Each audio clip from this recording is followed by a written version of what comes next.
Agan, and my husband is the pastor at True Vine Pentecostal Church in Carrollton, Georgia.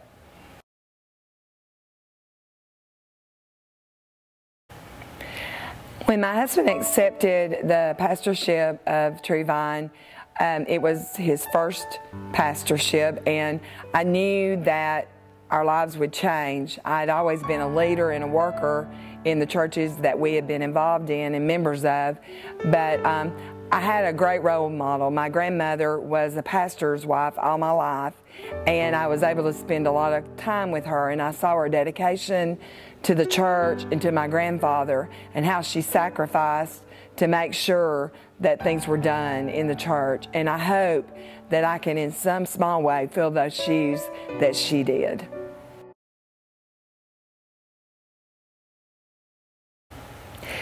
When I was 8 years old, I felt a call upon my heart, and we were in revival in a small church in Rome, Georgia that my father was helping with, and a lady, an elder woman, came and took me to the altar that night, and the Lord filled me with the Holy Ghost.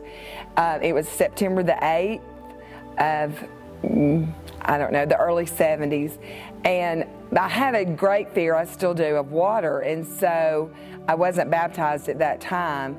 And a year later, we had come to my grandfather's church for revival, and there was a minister there, and he actually came back. I think he had found out that I had not been baptized, and there was a great move of the Lord that night, and he came to my bench and asked me, would I like to be baptized? And before I could even think, I said yes. And so that spring in my granddaddy's lake, I was baptized, and I just feel like the Lord let me get the Holy Ghost first because of my fear of the water, and then he just worked everything out so that everything fell into place and I was baptized.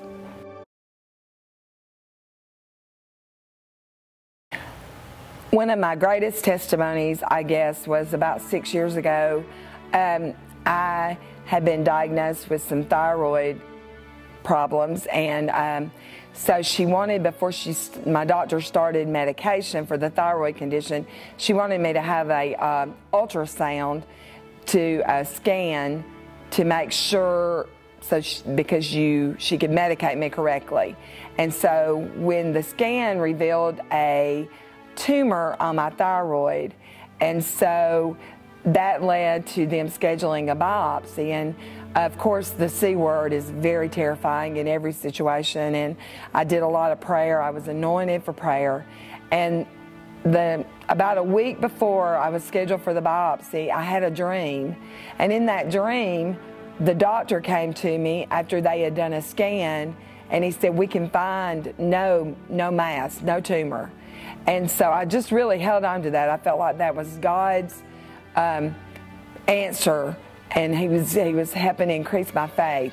And so the morning of the biopsy, I went in, and the radiologist tech, she did the ultrasound because they wanted to make sure exactly where they needed to do the biopsy, and she took it and scanned my throat, the thyroid, and she paused a minute, and she said, let me go get the doctor.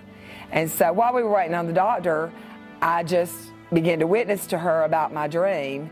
And so the doctor came in, and he took the ultrasound scope, and he scanned it, and he put it back down, and he went back out, and she looked at me. She said, well, your dream may have just come true. And in a few minutes, the doctor came back in, and he said, well, we can find no tumor on your thyroid. And so I just praise the Lord for his confirmation, and it was just a great praise report. My name is Melinda Agan, and this is me because of him.